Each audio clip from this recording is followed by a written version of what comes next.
ময়নার যিনি আপনাদের আগে নেতা ছিলেন, তিনি তৃণমূলে যোগদান করলেন, চন্দন মণ্ডল। তারপর তাকে এনআইএ নোটিশ ধরালো এবং এর মধ্যে তৃণমূলের তরফে রাজনৈতিক উদ্দেশ্য চরিতার্থর কথা বলা হচ্ছে, কি বলবেন? দেখুন, তলায় তলায় মার্ডারদের সাথে সম্পর্ক রাখবেন তো এনআইএ নোটিশ পাবেন।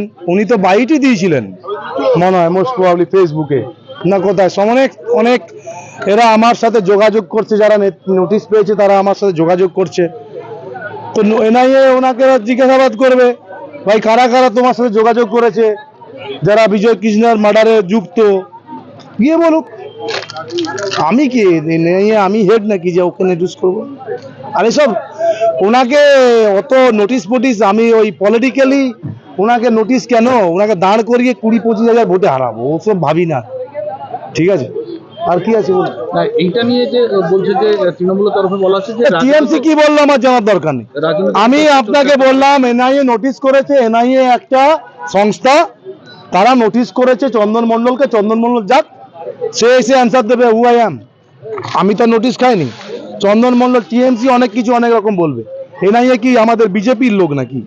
না বিজেপির ফ্ল্যাগ ধরেছে টিএমসি পুলিশের মতো। মানে এক সেকেন্ড, গেছেন সেই জন্য তাকে নোটিশটা করা হলো। উনি যতদূর আমার সম্ভবত মনে আছে, একবার ফেসবুকে এবং মিডিয়ার সামনে বলেছিল সমস্ত লোকেরা এনআইএ যে এনআইএ যারা নোটিশ খাচ্ছে আমার সাথে যোগাযোগ রেখেছে এবং আমি সম্পর্ক রেখেছি।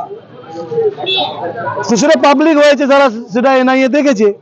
তুমি এনআইএ যারা যুক্ত নথিভুক্ত মার্ডারার, তার সম্বন্ধে তোমার সাথে সম্পর্ক আছে, কিসে সম্পর্ক এনআইএ জানবে না? জানা উচিত নয়? আপনার কি মনে হয়, সাধারণ মানুষের কি মনে হয়? এটাই হওয়া উচিত। ওনাকেও এনআইএ এই কারণেই দেখেছে হয়তো, যতটুকু আমি বুঝি।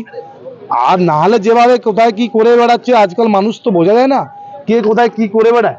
তার মধ্যে হতে পারে তালা তালে কি করছে, আমি জানি না।